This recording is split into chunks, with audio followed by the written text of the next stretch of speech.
அம்மாவுக்கு உடம்பு சரியில்லைன்னதும் அந்த அன்பால் வருத்தப்பட்டு பயந்து போய் வைத்தியர்கிட்ட மணிகண்டன் கேட்குறாரு. அதுக்கு வைத்தியர் சொல்கிறாரு, நீ உங்கள் அம்மாவுடைய உடல் சரி பண்ணணும்னா புலிப்பால் எடுத்துன்னு அதை அவங்களுக்கு கொடுத்தா மட்டும்தான் முடியும். அது உன்னால் முடியுமான்னு கேட்குறாரு. எங்கள் அம்மாவுக்காக நான் எல்லாமே செய்வேன் அப்படின்னு சொல்லிட்டு காட்டுக்கு தயாராகிறார். வில் அம்போடு எடுத்துகிட்டு புறப்பட்டு போகிறார்.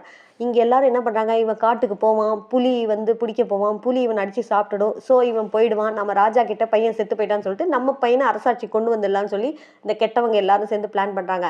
ஆனால் இவர் தான் சுவாமி இல்லையா, அதுவும் மகாவிஷ்ணுக்கும் பரமேஸ்வரனுக்கு பிறந்த குழந்தை இல்லை, அவங்களோட அருட்கடாட்சம் இல்லாமலா இருக்கும், அவங்க பார்த்துக்க மாட்டாங்க அவங்க பையனை.